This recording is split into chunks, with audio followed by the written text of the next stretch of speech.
We're here with Emmanuel College head coach Trevor Craven along with student athlete Drew Chant after today's NCAA second round contest here at Tufts University. Coach, just your initial thoughts on today's contest. Yeah, I mean, it was. We knew that's Tufts in a nutshell. We were lucky to be here in 2014, 15, and 16 with when Mike Daly was in charge, and team looked extremely similar. So we prepared pretty similar to what we did back in 2014 and 15. Knew we had to try our best to control the pace. Knew that for the most part it was pretty much the same thing, but different kind of pieces in place. So we knew it was going to be tough. Knew it was going to be a battle, but we tried our best, and unfortunately, they're the number one team in the country for a reason. Coach, looking at that contest, I thought you did some really good things like face-off at dot. You guys played pretty well there. Transitioning the ball. Obviously, you see that last transition goal by Del Vecchio. What are some things you thought popped out for you guys today in today's game? Yeah, definitely face-off really stood out for us. It was something that we knew was going to be a battle, and it's something that we've taken a lot of pride in and improving since last year. So really proud of Ty Carroll and Owen Bossi for working really hard all season, and this is a good opportunity for them to continue to grow heading into next year, being a rising sophomore and a rising senior. Transition we knew was going to be challenging. We did a good job, I think, in spots, but we weren't just consistent enough, which is obviously the hardest part. Once we got into settled sixes, I thought we also did a good job. But obviously when you play Tufts, it's a very tough area to get to. Guys like Drew hit it hard, hit it fast, and that's what we were after once we decided to start attacking. And then settled sixes D, I thought we did a good job as well. Our defense has done a really good job all year. But the bottom line is when you get the amount of opportunities that Tufts can generate with the way that they push the ball in transition, they're going to get a lot of opportunities, and obviously they're really good shooters. So I also thought our goalies played really well with the amount of rubber that they saw as well. So it's one of those situations where we're going to take our underclassmen, use this as a learning tool, and when we get back to campus, we'll do a really good job at thanking our seniors for leading us for the entire year.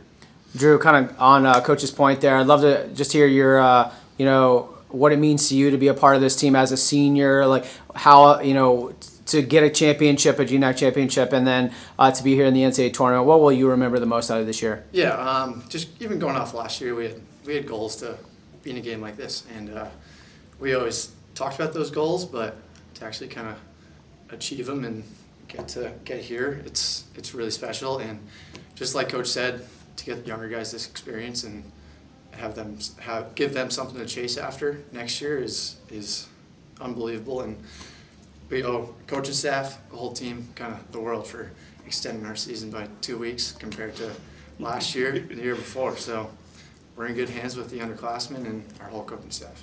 Drew, kind of staying with you here. You guys pick up your NCAA victory there at Maine Maritime on Wednesday. What I read is the first NCAA tournament victory at Emmanuel in any other sport than women's basketball. I mean, that's got to be something that you're really proud of and maybe a lasting legacy, correct? Yes.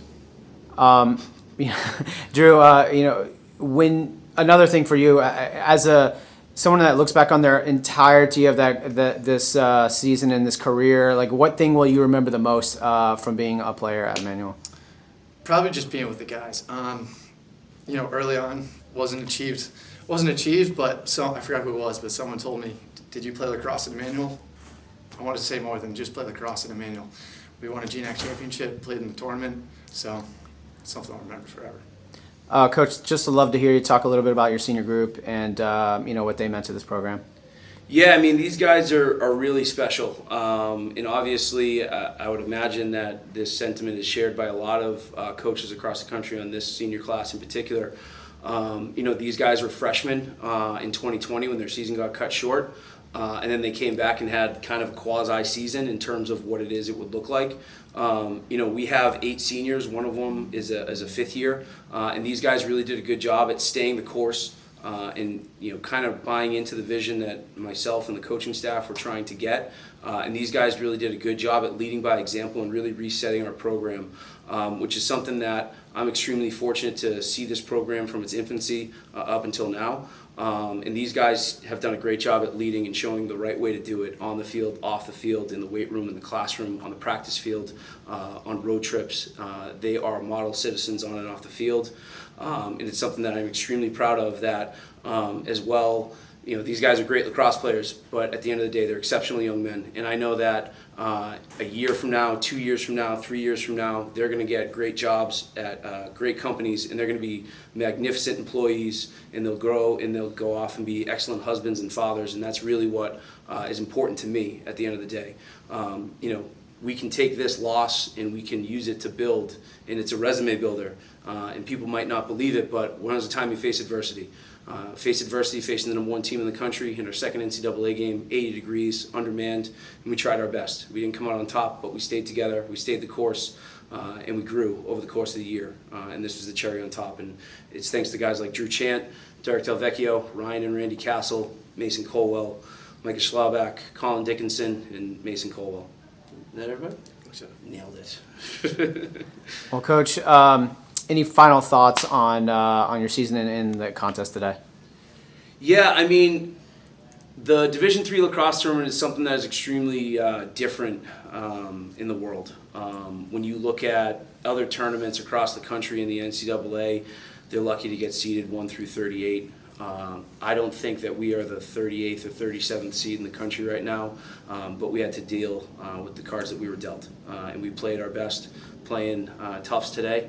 I wish all the other teams luck in the rest of the tournament, but I think in the future I'd really like to see a traditionally seeded tournament so that we get a fair shake at playing a different team in a different area. Because as I mentioned before, this is our 4th time here at Bello. It's a great environment, great facility, but at the end of the day, they're the #1 team in the country, and when you look at down to it, 1 through 38, we're not 37 or 38, so I think we should have been a little bit higher, but we played the cards that we were dealt, we did our best, and at the end of the day, that's what matters.